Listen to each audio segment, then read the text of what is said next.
Em 1565, uma mulher chamada Nicole Aubert, na França, que era moradora de Virvens, ficou tão doente que não conseguia comer direito e disse que estava possuída por um espírito maligno, que ela pensava que fosse o fantasma de seu próprio avô. Entretanto, a sua família recorreu aos serviços de um padre chamado Pierre de la Motte, que tentou exorcizar a menina. Ele até conseguiu livrar ela de vários demônios, mas um em específico acabou ficando ali e não queria sair. Ele se chamava Beelzebub. No ano seguinte, um bispo chamado Jean de Bourg chegou na região e também não conseguiu se livrar desse demônio. Então, um tempinho depois, ele acabou fazendo uma procissão até a Catedral de Laon, onde o próprio demônio acabou fazendo meio que um discurso teológico. Mas então acabou acontecendo o chamado milagre, onde o bispo, ao levantar a Eucaristia, acabou espantando o Beelzebub. Essa é uma das várias histórias reais que envolve o chamado exorcismo, a famosa prática de expulsão de demônios. Mas como que surgiu esse ritual? Qual é a história por trás dele? Quais são os principais exorcistas dentro e fora da Bíblia? E quem é o chamado anjo exorcista? Tudo isso e muito mais a gente vai ver aqui nesse vídeo. Vamos começar então falando sobre o significado do termo exorcista ou exorcismo. E por incrível que pareça, na Bíblia hebraica não tem exatamente uma palavra que a gente pode traduzir para esse termo. Entretanto, tem uma palavrinha chamada Ashep, que traduzindo seria algo mais ou menos como astrólogo, mago, necromante ou, mais tarde até, exorcista. Essa palavra você pode acabar achando na Bíblia que está aí na sua casa. Claro que ela vai estar traduzida, né? Mas ela pode ser achada, por exemplo, nos trechos de Daniel 1:20. Deixais o like, se inscreveis, compartilhais o vídeo e comentais. Não, brincadeira, mas se inscreve aí, deixa o like e compartilha o vídeo e comenta alguma coisa aí porque vai me ajudar pra caramba, hein? Agora pode continuar. O rei lhe fez perguntas sobre todos os assuntos que exigiam sabedoria e conhecimento, e descobriu que eram 10 vezes mais sábios do que todos os magos e encantadores de todo o seu reino. E também está em Daniel 2:2. E no segundo ano do reinado de Nabucodonosor, Nabucodonosor teve sonhos, e o seu espírito se perturbou e passou-se-lhe o sono. Então o rei mandou chamar os magos, os astrólogos, os encantadores e os caldeus, para que declarassem ao rei os seus sonhos. E eles vieram e se apresentaram diante do rei.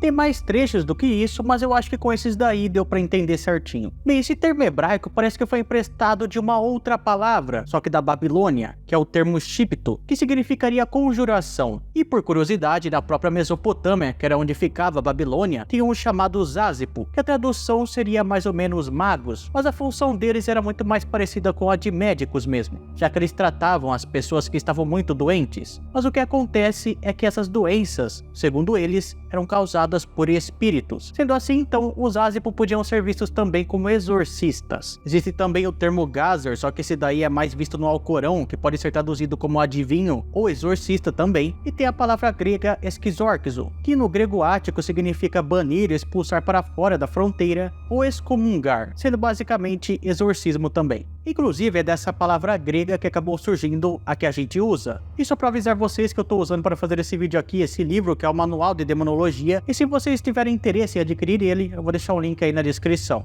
E se quiserem saber mais sobre demônios, eu tenho uma playlist inteira aqui no canal, vou deixar aí para vocês também.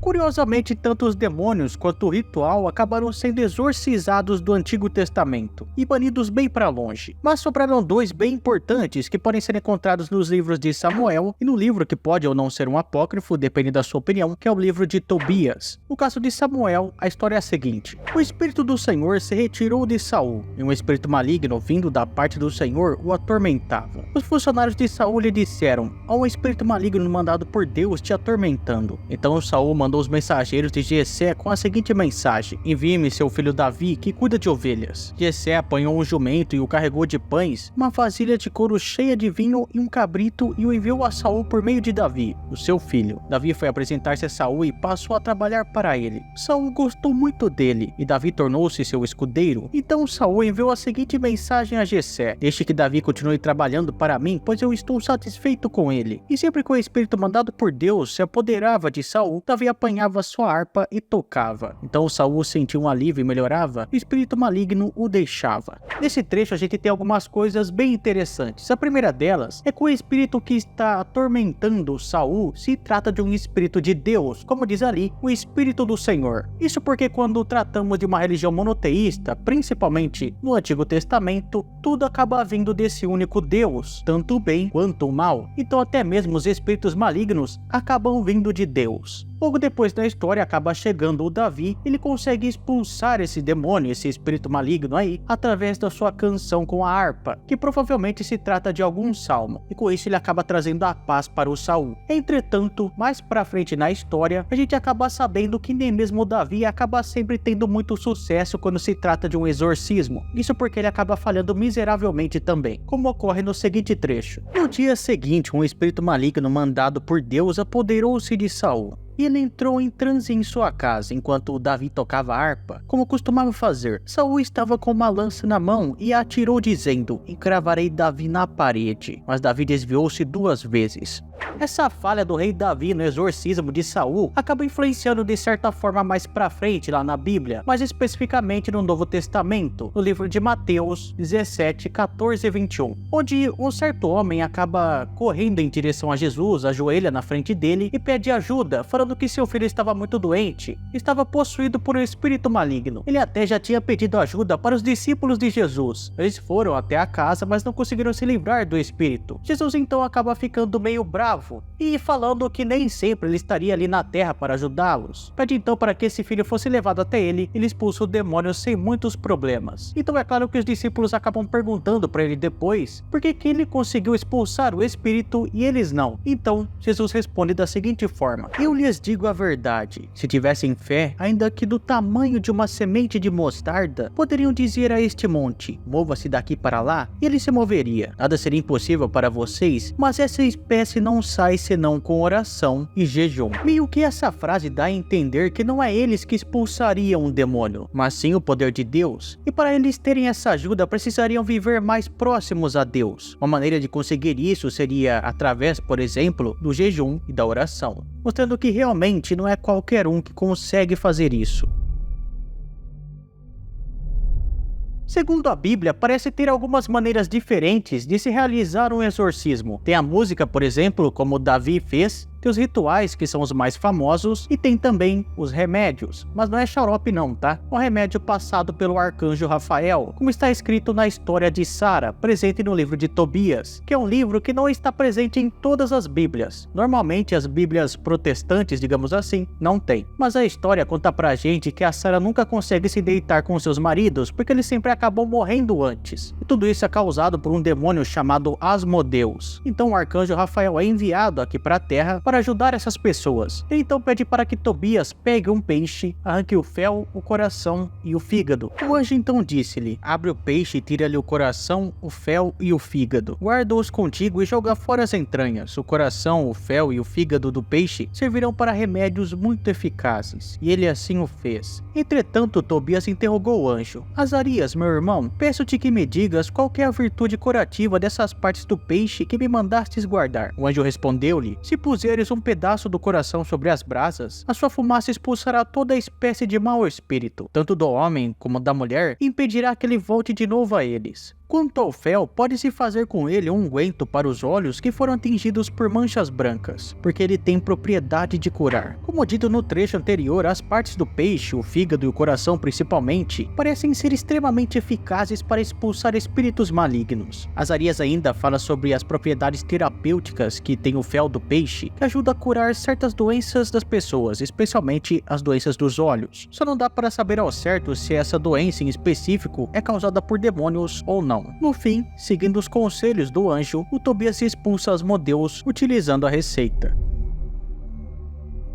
Através dos ensinamentos que são passados através do judaísmo, são apresentadas pra gente algumas figuras que também podem ser consideradas exorcistas. Alguns eu já falei aqui, outros não. Por exemplo, arcanjo Rafael, o rei Davi, o rei Salomão, Eleazar, Hanina Bendoza e até mesmo uma planta que é chamada Bara, que tem propriedades de expulsar demônios. Vamos falar um pouco sobre cada um deles. O arcanjo Rafael é claro que se encaixa como sendo o anjo exorcista somente pelo fato de que ele ajudou a expulsar o Asmodeus, mas a coisa coisa vai um pouquinho mais longe quando olhamos para o apócrifo de Enoque, onde Rafael encontra uma ordem direta do Senhor para expulsar Azazel, o príncipe dos demônios. Ele deveria colocá-lo no deserto, onde ele ficaria preso até o fim dos tempos. O trecho é o seguinte: novamente o Senhor disse a Rafael: amarra Azaziel, mãos e pés, e lança-o na escuridão, e abrindo o deserto que está em Dudael, lança-o nele. Arremessa sobre ele pedras agudas, cobrindo-o com a escuridão. Lá ele permanecerá para sempre. Cobre a sua face, para que ele não possa ver a luz. E no grande dia do julgamento lança ao fogo, restaura a terra, a qual os anjos corromperam, e anuncia a vida a ela, para que eu possa recebê-la. Esse trecho mostra Azazel sendo meio que exorcizado para o deserto, bem para longe, onde ele não poderia interferir, ou pelo menos não deveria conseguir fazer isso, na vida das pessoas. Desse jeito, Rafael pode ser visto como um tipo de exorcista que expulsou um demônio para fora do corpo da sociedade, mas exatamente expulsa o príncipe dos demônios. Davi, o famoso rei que derrotou o gigante Golias, no caso dele eu já citei a história anteriormente, onde o Saul parecia ter sido pegado por um tipo de daimônio. O mais curioso é que Saul foi um rei escolhido pelo povo, e ele que foi possuído e exorcizado por Davi, um rei escolhido por Deus. O Salomão é um personagem um tanto quanto misterioso e curioso na Bíblia. Ele não tem a fama de ser apenas um sábio, mas também um exorcista místico. Tem a famosa história de que ele conseguiu prender os demônios, os 72. Eu não vou entrar em mais detalhes sobre isso, porque eu tenho um vídeo completo aqui no canal contando toda a história de Salomão com os demônios. Se você quiser saber, vai estar no card e na descrição. Mas além disso, Salomão conseguia fazer vários remédios muito eficazes para lidar com demônios de forma bem efetiva. Remédios esses que eram usados pelo povo ainda naquele tempo. Mas claro que muito da história do Salomão pode e talvez até esteja recheada de fantasias. Sem falar dos famosos anéis e círculos de Salomão, que aparentemente eram usados para invocar e controlar esses espíritos. Salomão em si é um episódio à parte em toda essa história.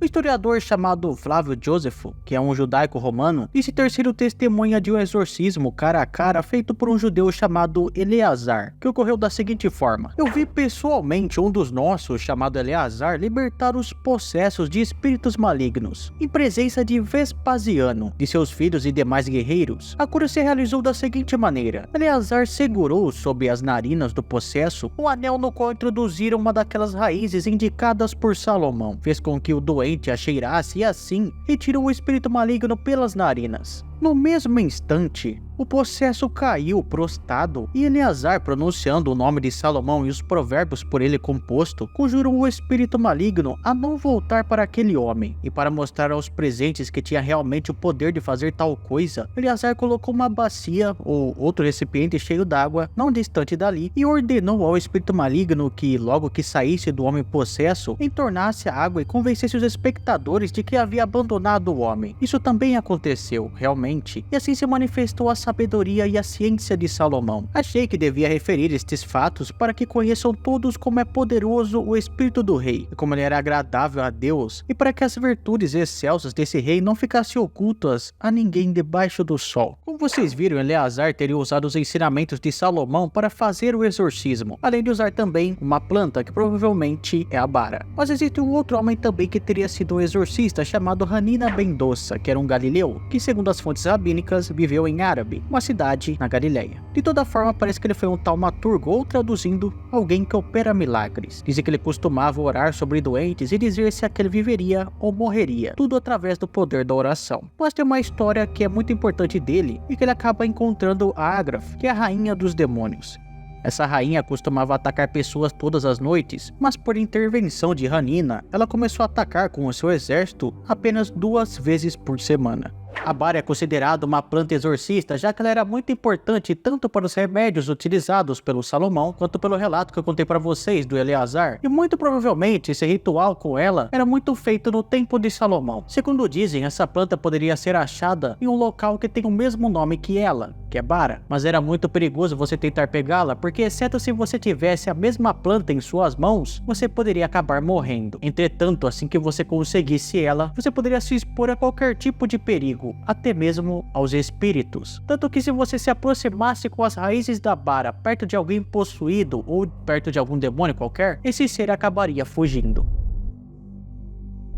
Existem alguns exemplos de exorcismo fora e antes da própria Bíblia, como é o caso da Mesopotâmia que eu contei para vocês lá no começo, que é os Ásipo, que eram protetores que utilizavam amuletos e realizavam rituais sofisticados. Quando era necessário, eles conseguiam até mesmo envolver ajudantes demoníacos em seus esforços. Espíritos esses que eram muito parecidos com os daimon da mitologia grega, que é de onde veio a palavra demônio, que eram espíritos semelhantes a deuses e tinham forças sobrenaturais. Um daimon poderia ser bom ou mal, mas quando ele era mal, ele precisava ser exorcizado também. Mas um exorcista interessante de se citar é o Apolônio de Tiana, que foi um filósofo e taumaturgo que viveu no século I depois de Cristo. Tem muitas opiniões sobre o Apolônio, alguns dizem que ele era um mago e outros que ele era um enganador e farsante, muito por causa dos feitos que são atribuídos a ele, que normalmente eram considerados milagres. Dizem que uma certa vez, enquanto ele estava em Atenas falando sobre os problemas da bebida, um jovem acabou indo contra ele. O Apolônio então olhou para esse jovem e disse que não era ele falando, mas sim um espírito maligno, usando as suas palavras. Vários que estavam ali no momento acabaram acreditando, já que o jovem ria do nada, gritava do nada e era muito violento. Além disso, parecia que o jovem no dia a dia ficava cantando, falando, ria e gritava mesmo quando estava sozinho. Quando o Apolônio encarou o garoto, segundo os relatos, o espírito começou a gritar de medo e de raiva como se estivesse sendo torturado. O espírito jurou que deixaria o jovem e jamais voltaria a se apoderar de qualquer outra pessoa. Apolônio então ergueu a voz e exigiu que o espírito saísse imediatamente do corpo daquele rapaz e mostrasse através de um sinal visível que ele teria obedecido. Então o espírito disse que derrubaria uma estátua que estava ali próxima. Assim, de repente, a estátua começou a tremer e despencou fazendo um barulho ensurdecedor. Depois o jovem esfregou os olhos como se estivesse acabado de acordar.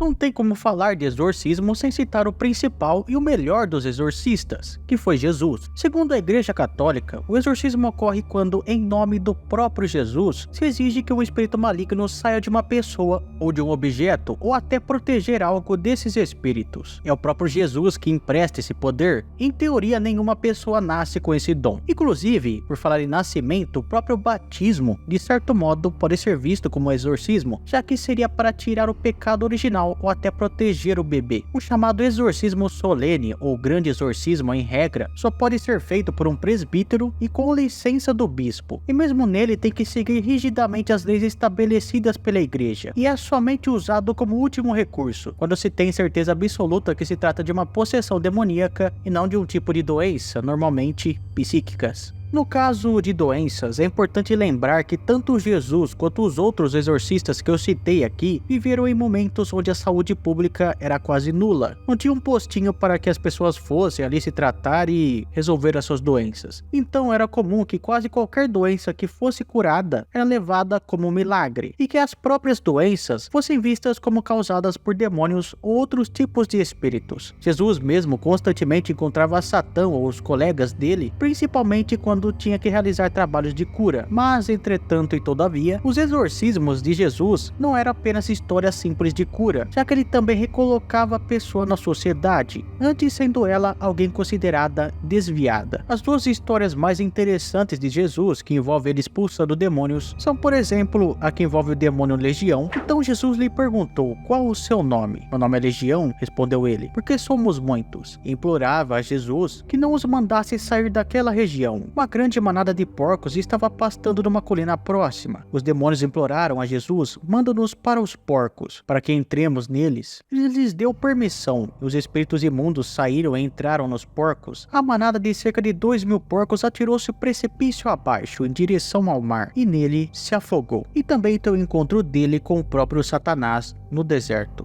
Então foi conduzido Jesus pelo Espírito ao deserto para ser tentado pelo diabo, e tendo jejuado 40 dias e 40 noites, depois teve fome. E chegando-se a ele o tentador disse: se tu és filho de Deus, manda que estas pedras se tornem os pães. Ele, porém, respondendo disse: está escrito, não só de pão viverá o homem, mas de toda a palavra que sai da boca de Deus. Então o diabo transportou a cidade santa e colocou-o sobre o pináculo do templo, e disse-lhe: Se tu és filho de Deus, lança-te aqui abaixo, porque está escrito que aos seus anjos dará ordens a teu respeito, tornar-te-ão nas mãos, para que nunca tropeces com o teu pé em alguma pedra. Disse-lhe Jesus. Também está escrito: não tentarás o Senhor teu Deus. Novamente o transportou o diabo a um monte muito alto e mostrou-lhe todos os reinos do mundo e a glória deles, e disse-lhe: tudo isto te darei se, prostrado, me adorares. Então disse-lhe Jesus: vai-te, Satanás, porque está escrito: ao Senhor teu Deus adorarás, e só a ele servirás. Então o diabo deixou,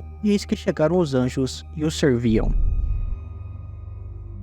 Na Idade Média, foi descoberta uma nova função para o exorcismo, principalmente para os fiéis mais ortodoxos, que seria meio que um mecanismo para que os fiéis pudessem ser libertados das crenças heréticas, pecaminosas que na época estava tendo origem. Grupos, por exemplo, como os cátaros, diziam que ocorria uma disputa entre o bem e o mal, uma disputa dualística, que para a doutrina católica romana era uma afronta. As rezas pessoais também começaram a ser tidas como um tipo de autoexorcismo, e o próprio Tomás de Aquino começou a atuar mais na demonologia para ajudar a igreja. A publicação do primeiro livro de exorcismo foi por volta de 1400 depois de Cristo, e acabou sendo seguido por décadas, se não séculos, de crise na Igreja Católica. E durante a própria Inquisição, o exorcismo estava bastante presente. Em 1614, o Rituale Romanum, que era um livro onde tinha os rituais que deviam ser seguidos por um padre, no caso do exorcismo, permaneceu inalterado durante a primeira metade do século XX, mas teve uma versão atualizada em 1999. E no caso do De Exorcismis,